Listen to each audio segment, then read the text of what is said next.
Hello, friends. This is Dave Hurwitz, executive editor at ClassicsToday.com, here with the big Warner Martha Argerich box, 46 fun-filled CDs, which could have gone on quite a bunch fewer CDs, actually. There are some really dumb decisions here in terms of couplings, but now I have to be confessional. I'm tired of Martha Argerich. Can you believe it? She's one of the greatest artists ever to have touched the keyboard. No question about it. She's made some of the most thrilling and satisfying recordings in the catalog. Just an amazing person. She's been exploited to the point where I think it's beyond.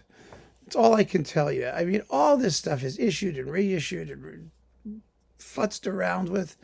And, the great characteristic of her playing, of her artistry, is that this feeling of spontaneous creation while she's performing. She has such freedom, such crazy unpredictability, such excitement, but it's all been boxed up and somehow made to sound ordinary, because she's done the same stuff over and over and over again. And what's happened is that, she started out actually on EMI, which is now Warner, made one solo recording, and then she jumped to Deutsche Grammophon, and she's never had any particular loyalty to any label, which actually kind of suited her reputation as a free spirit, this freewheeling artist who had to be caught on the wing. And she stopped making solo recordings. There are only, I think, nine or 10 or 11 solo recordings that she's ever made. Everything else is concertos or chamber works or other things with other people. So she's defined herself almost against the norm for the industry, which is wonderful. But as a result of that, as a result of her mystique and her following, which is enormous, record labels basically just, she went and did her thing, and record labels went chasing her with microphones like paparazzi trying to get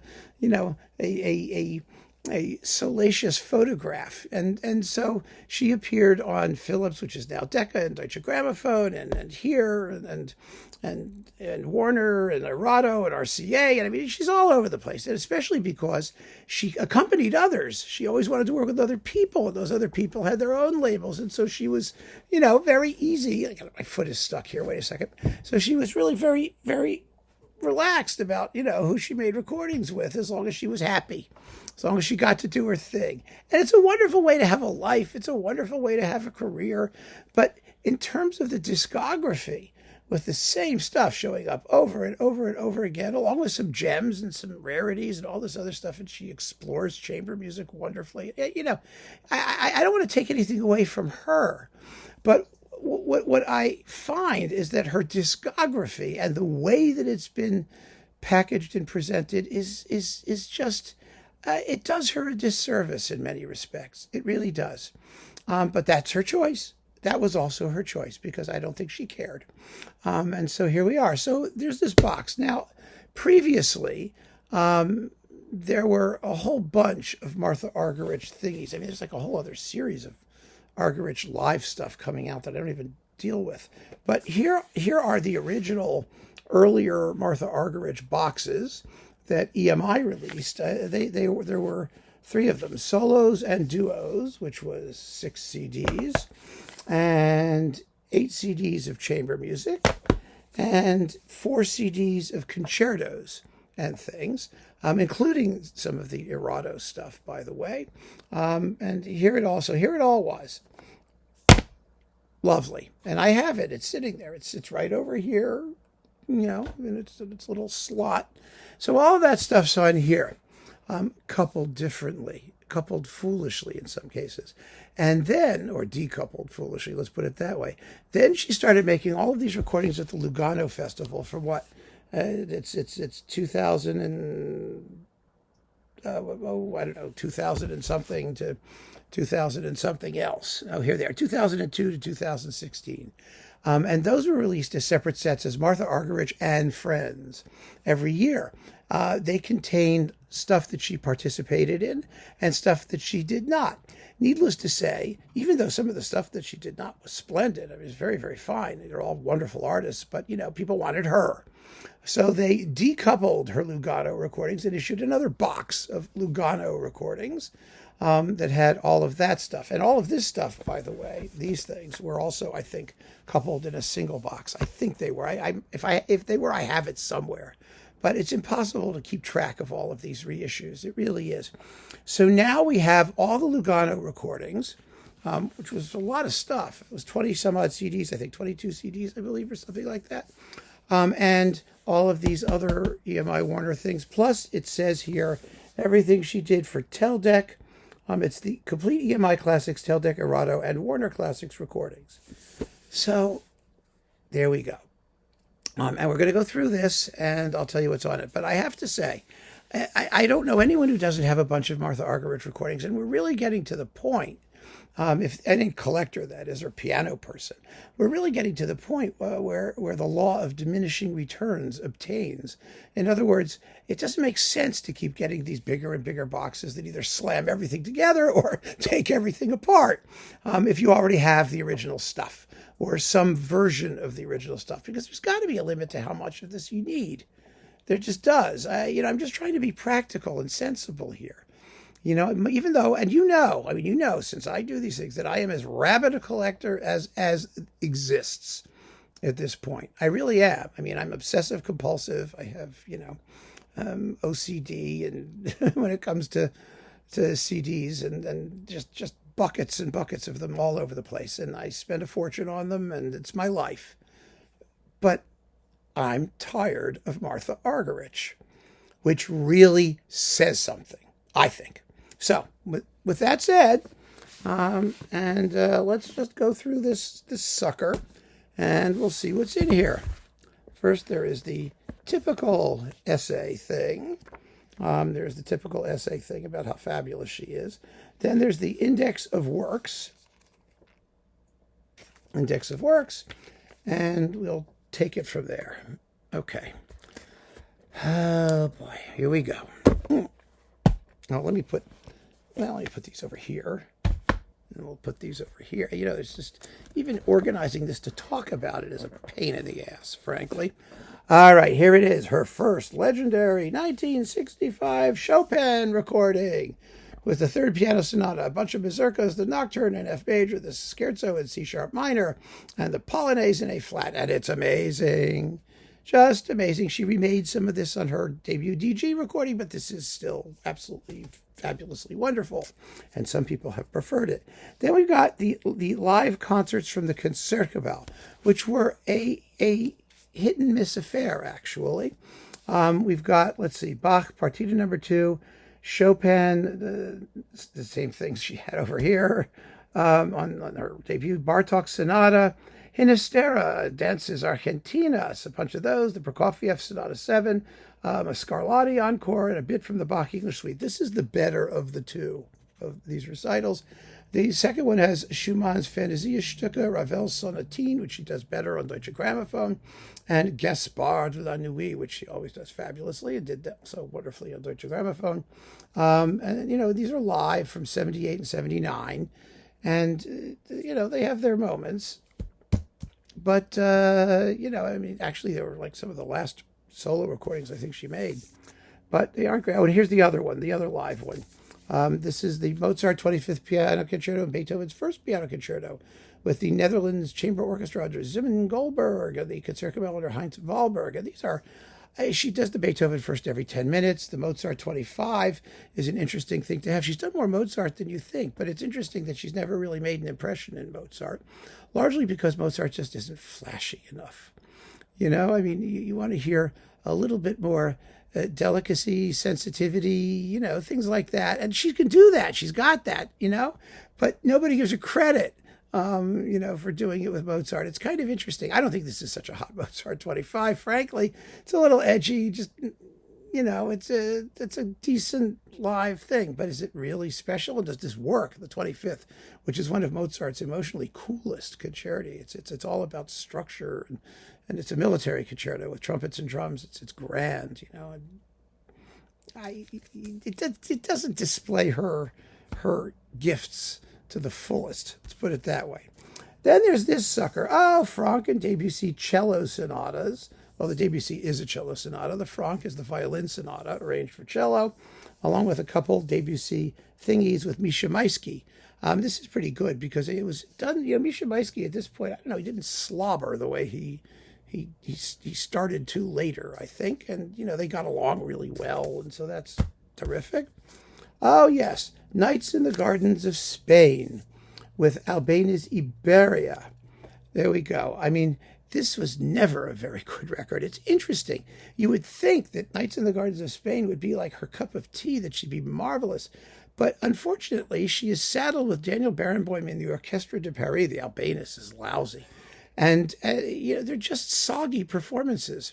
Somehow, when she gets together with Barenboim, sometimes they're wonderful, but like in their last recording of the Bartók Sonata for 2 pianos and percussion, it was just horrible because Barenboim was bad. And she adapts. She adapts to her partners. And nobody talks about this Nights in the Gardens of Spain as one of the great ones. And it's okay. But it doesn't have the glitter. It doesn't have the panache that we expect from her. It just doesn't. Messiaen, Vision de la Medne with Alexandre Rabinovich. Fabulous, wonderful performance. They play the pants off of it. It's very exciting. So that's great. And then we've got the Rachmaninoff suites for 2 pianos and symphonic dances with Rabinovich. Well, she did the symphonic dances previously on Philips, I believe. And there is also a box. Wait. Don't go anywhere. There is this. The complete Decca recordings, which are the complete Philips recordings on Decca. And in here, we will find, oh, look at this. Let's just see what we have here, because we do have a track listing, actually. It's so thoughtful of them to do that. Let's see. Oh, goodness, she did this. There's Misha Maisky popping up again. And, okay. Suite number 2 for 2 pianos. Laval's Paganini Variations with Nelson Freire. And let's see, Bartók things like Sonata for 2 pianos and percussion, of course. And let's see, Concerto for 2 thingies and other stuff. And I'm sure she did a symphonic dances. Maybe it's not in here. It could be in something else. But anyway, she did some of this stuff in here. Not the symphonic dances, I guess. I thought she had, but that's okay. So here they are.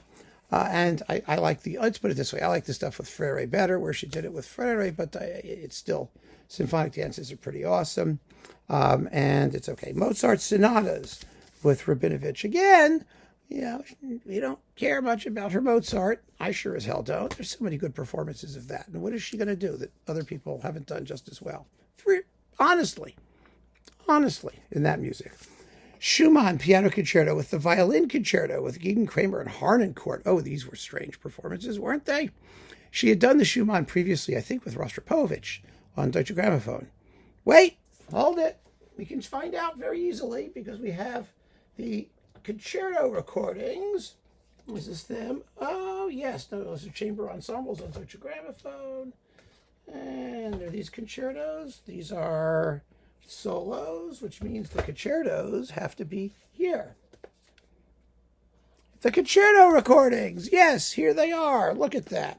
Let's see what's in here, shall we? Of course, Harnoncourt is going to be weird. We know that. Chopin, Liszt, Tchaikovsky, she did a couple times. Schumann with Rostropovich, along with the Chopin Second Concerto. There they are. I like this one better, but you may not. I don't know. So there's that. I mean, Harnoncourt is Harnoncourty in these. I mean, it's kind of cool that they got together. It's the violin concerto that's kind of interesting because the tempi are unbelievably slow and bizarre. So with Kramer. So there's that. That was a Teldec recording. Then we've got Brahms, Haydn Variation Waltzes, the Sonata in F minor with Rabinovich. Now, of course, the Sonata in F minor for 2 pianos is the quintet in F minor, the piano quintet for piano and strings. And I love the version for 2 pianos. I actually like it better than the version for piano and strings sometimes. It depends on the performance. But she did this also in the Lugano set. So we have to wait till we get there because you're going to get a lot of the same stuff. So that's the first pile of things. Let's see what else we have here. Schumann, Piano Quintet, Andante and Variations, Fantasia Stücke, Märchenbilder, with all kinds of people. Let's see, who's doing that? With Rabinovich and Doris Schwartzberg and Lucy Hull and Nobuko Imai and Misha Maisky and Natalia Gutman and Mary-Louise Neunecker, sorry. Look just like Nutcracker. Anyway, so that's like Schumann stuff. I mean, the quintet's very nicely done, of course. More Mozart, concertos 10, 19, and 20. The double concerto is with Rabinovich, and the others are with the Orchestra di Padova e del Veneto, with Rabinovich conducting, and the Württemberg Chamber Orchestra Heilbronn under Jörg Ferber. These are not great accompanists. Rabinovich is not a great conductor. The sound is somewhat not great in some of these. That's what happens when you just do things randomly on the fly and they run around with microphones and whatever happens, happens. You get not fabulous performances. Yeah. Oh, this one was great, though. Oh, my goodness. This is with Rabinovich and Argerich, two pianos doing The Sorcerer's Apprentice, Strauss's Sinfonia Domestica. Holy mackerel, arranged for two pianos by Otto Singer and Ravel's La Valse. Oh, this is dynamite. Dynamite. You may hate the music. I mean, Sinfonia Domestica has very few friends. But my, oh my, do they play. Oh, yeah. Okay, Prokofiev first, Bartók 3, Prokofiev 3. This is with the Montreal Symphony and Charles Dutoit. That's in the concerto box over here. Over there. Where, by the way, The Nights in the Gardens of Spain was much more sensibly coupled with Shostakovich Piano Concerto No. 1 and Pletniev's Fantasia Helvetica. Very interesting, and it made a nice 77-minute disc in this box. There you have the crappy Iberia and Just Nights in the Gardens of Spain, which was not a worthwhile recording when it first came out, and it still isn't. Beethoven, the Kreutzer Sonata and the Frank Violin Sonata, this time really for the violin with Itzhak Perlman. Yeah, this is in the Perlman box, and it's just, yes, absolutely wonderful. Bartók, duo for violin and cello. Well, that has nothing to do with her. That's Kodály duo for violin and cello, pardon me. Bartók Contrast and the Liszt Concerto Pathétique with Argerich, Frere, Chantal Juillet, Truls Mork, and Michael Collins, clarinet. Yes, this is an odd disc. This is from Saratoga. Chamber music from Saratoga. And let's see. Chopin, Piano Concertos 1 and 2 with Dutoit and Argerich. These were gorgeous, too. I mean, I know she did the two Chopin concertos for Deutsche Grammophon, and they were very nicely done, but the slow movements in these performances are just, oh my God, to die for. Wonderful, wonderful, wonderful, beautiful stuff. Oh, Gideon Kramer's The Berlin Recital. Schumann and Bartók and other things. Let's see, what have we got? Yes, with Argerich. So you've got Kinderszenen, Bartók Violin Sonata No. 1, a couple Kreisler things, the Schumann Violin Sonata No. 2, and the Bartók Sonata for solo violin. At least they give us the original stuff. I think that's good. And, these are exciting performances, of Argerich doing her thing. Then we've got Perlman and Argerich again doing the Schumann Violin Sonata No. 1 and the Dry Fantasia Stücke for violin and piano, the Brahms Scherzo from the FAE Sonata, and the Bach Sonata for keyboard and violin with Perlman and Argerich. Great artists. What is not to like? Oh, weird. Yes, the Saint-Saëns Organ Symphony with Antonio Pappano, which is not a great Saint-Saëns organ symphony. It's not terrible, but it's not wonderful. And the Carnival of the Animals with Argerich and Pappano, pianos. So she did the Carnival of the Animals 100 times. I'm not going to pull out the box, but it's in there. It's in there with the Philips recordings, I think. There's the Carnival of the Animals again. Oh, look, Rachmaninoff Symphonic Dances again. And the Rachmaninoff Piano Concerto No. 2 with Dong Hyek Lim, the BBC Symphony Orchestra under Alexander Vedernikov. Well, it's not a bad Rachmaninoff, too. It's a little bit on the soggy, sluggish side, especially the finale. And the symphonic dances are very good. as they always are. But how many do you need? You know, and what's happened to this guy? You know? Beethoven, Pastoral Symphony, arranged for piano, four hands, and the Tempest Sonata. And, of course, the Tempest Sonata is not played by Argerich. It's played by Theodosia Nitoku. And the Pastoral Symphony is done by the two of them.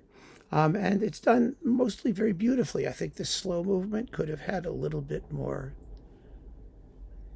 you know, flow to it. But, you know, it's a strange disc. I don't remember people that much talking about this particular thing when it showed up. But there you go. Parlophone, Warner. It's Lugano. Okay, yeah, it's one of those Lugano things. All right, now we've got the rest of the box here.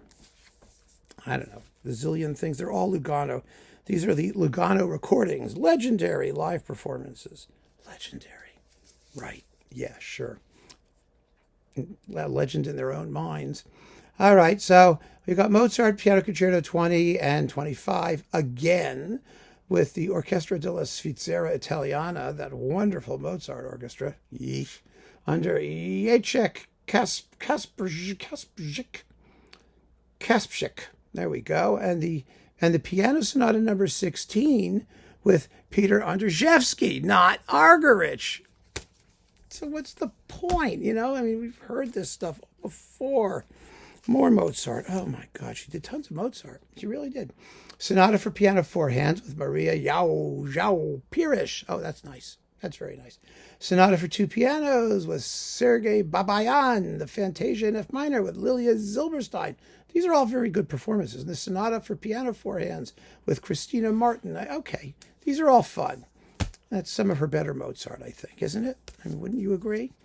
Then we've got more Mozart, Andante and Variations with Stephen Kovacevic, the Haydn piano trio in G major. That's the one with the Hungarian rondo finale. Or however it goes like that.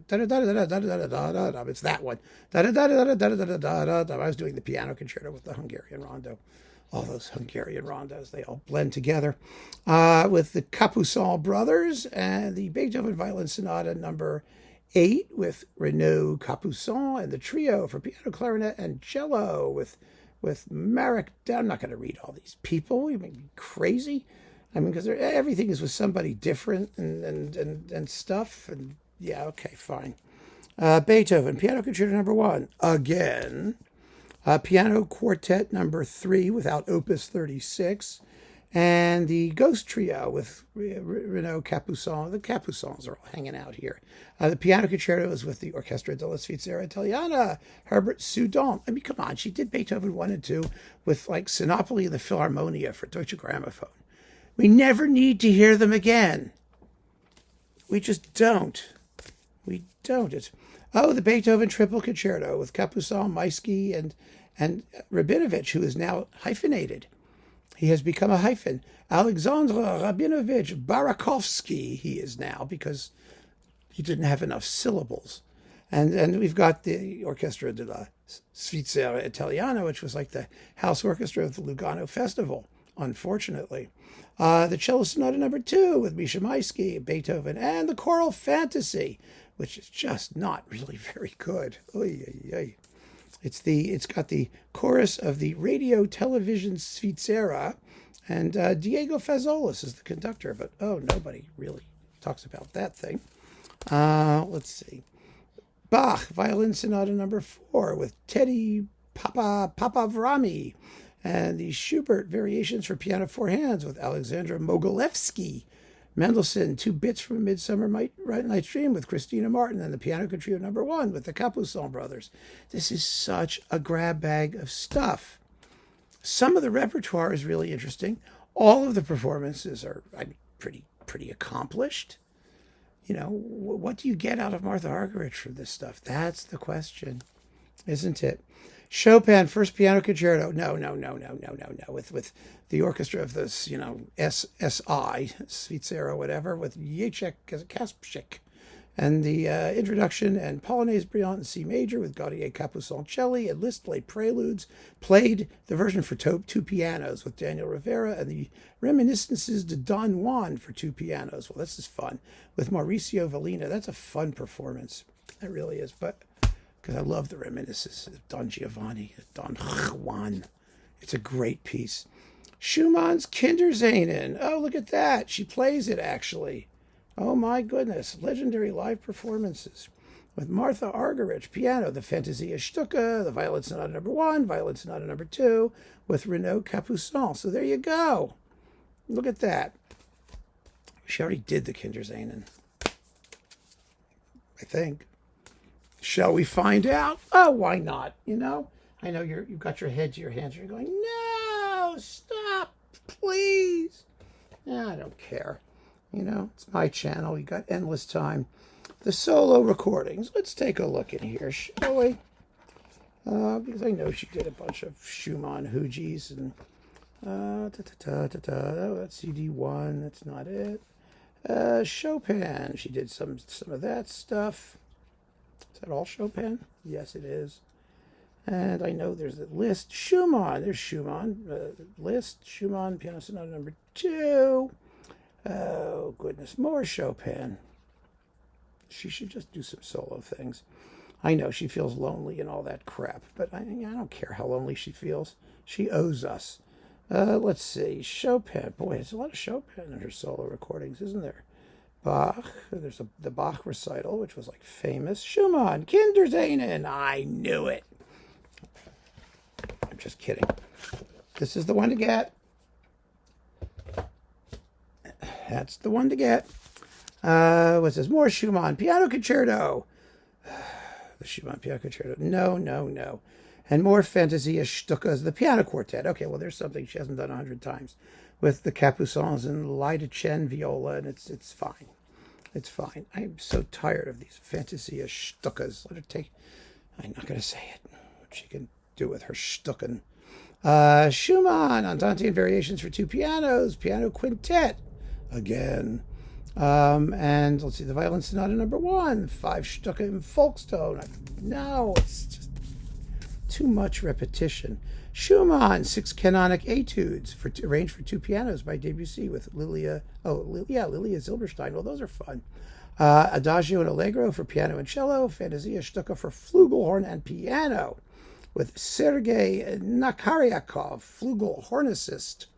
And the Liszt Concerto Pathétique version for two pianos. Again, she's doing. And the Brahms Haydn Variations, which she's done I don't know how many times, with Polina Leshenko.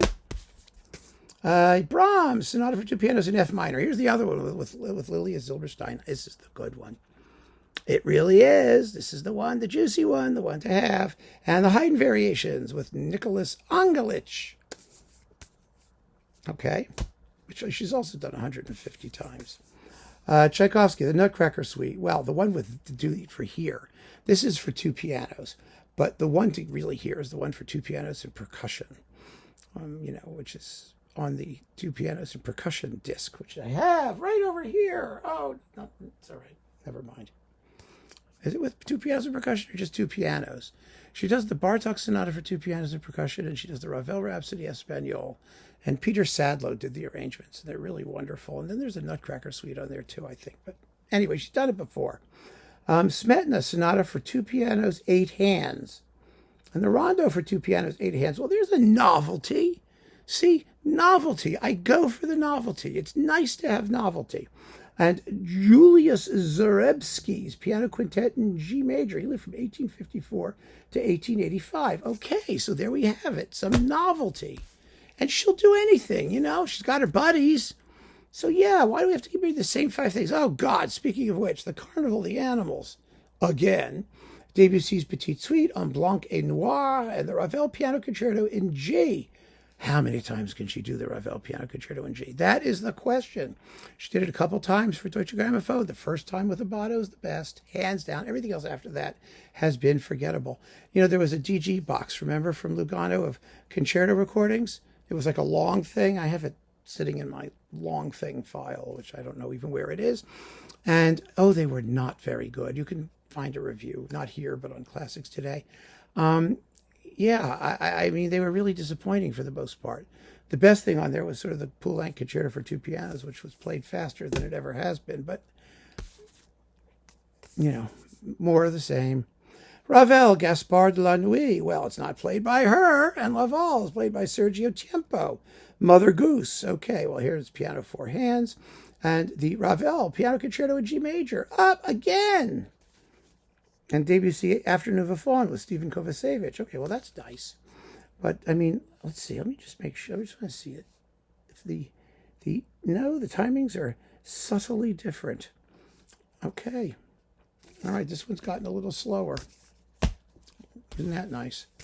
Then we've got Rachmaninoff, the Symphonic Dances with Nelson Gerner. Well, that's hot. I mean, Nelson Gerner's wonderful.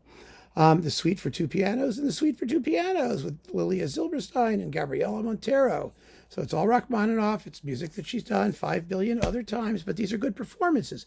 You know, see, if this was the only thing out there, it would be one thing. But how many different recordings of music for two pianos or piano four hands with different pianists and Martha Argerich do you need? Are you like really sitting there trying to figure out who's playing what? And I don't have the patience. Prokofiev Classical Symphony with Yefim Bronfman for two pianos. Well, that's fun. The Violin Sonata Number 2 with Renaud Capuçon, who's since become a rather ordinary violinist, hasn't he? I just have to throw that out there. And the Rachmaninoff six pieces for piano four hands with Lilia Silberstein. Some of her best work was with Lilia Silberstein. No question about it.